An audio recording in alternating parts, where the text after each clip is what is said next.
What's up, YouTube? Mississippi Metals, and this is my Halloween special.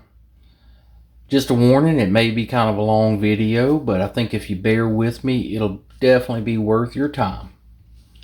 Speaking of time, I really appreciate everybody's time. I appreciate all the views. I appreciate everybody subscribing and watching my channel. I thank you very much for that time. And remember, if you're new to the channel, hit that subscribe button, give me a like, and also leave a comment. I really enjoyed conversating with you guys, so thank you very much.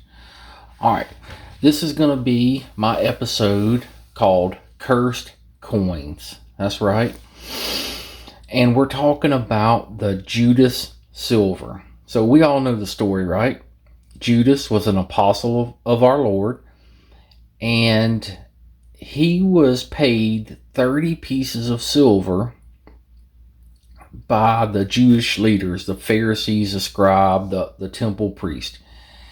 And he was paid in what's commonly thought to be a Tyrrhenian shekel. And I'll throw a picture of that up there. So the Tyrrhenian shekel. Now, these are not Tyrrhenian shekels, unfortunately. And they're not silver, and they're definitely not the Judas silver, but they are really old coins from ancient Rome, and that's pretty cool in of itself. This one's thought to be from 337 to 350 AD, so only about 300 years after this story takes place. But I thought these were really cool props to do this particular episode here. So let's get into the legend of the Judas silver. All right. So the story, of course, begins where Judas decides that he is going to betray the Lord, and he is paid 30 pieces of silver. Now, 30 pieces of silver, I mean, that's not a whole lot, right? I mean, it's okay, but it's about the same amount it is today that it was back then. Not spot price, of course, but, you know, about a week, maybe 2 weeks' wage, depending on, you know, your pay scale. It's not a lot, considering that he was going to betray his friend, his teacher, his master. 30 pieces of silver was not a whole lot, but we all know what happened. He did betray our Lord that night, and we all know what happened to our Lord after that night, right? But this is my story about what happened to the silver coins after that night. So Judas, of course, he tried to return the coins. He went to the temple claiming he had betrayed an innocent man, and he threw the coins back into the temple. And then he ran off and hung himself. Well, the temple priest, they could not keep these coins in their treasury because it was blood money. So what they decided to do was use the money to buy what's known as the potter's field. And this was a field that they used to bury poor people or foreigners. So they get rid of it, and it goes to this gentleman that they bought the field from. And that's kind of where the legend starts to come into fact or fiction, whichever one you want to believe.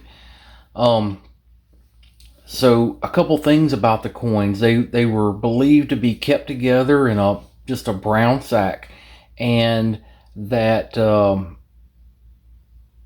you couldn't separate them. If you were to spend an individual piece, that it would find its way back to the rest of the coins almost by sheer coincidence within 7 days. And it was also said to have caused the owner lots of afflictions, anywhere from disease to misfortunes, and even death of either that person or that person's family members. So It was said the only way to be free of these silver coins was to spend them within 7 days on charitable acts. That's the only way you can unpossess these coins. Legend also says that several historical figures own these coins, including Nero, Genghis Khan, and even Vlad the Impaler. One of the last known people to possess these coins was a guy named Joseph Daigen, and he was a confidant of Hitler. So, at this point in history, nobody really knows where these coins are. Are they in a museum somewhere? Are they in somebody's private collection? Who knows?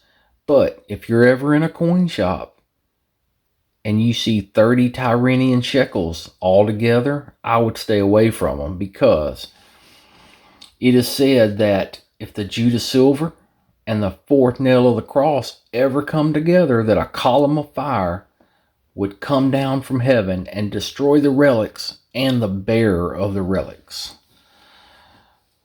So there you go. That is my story of cursed coins.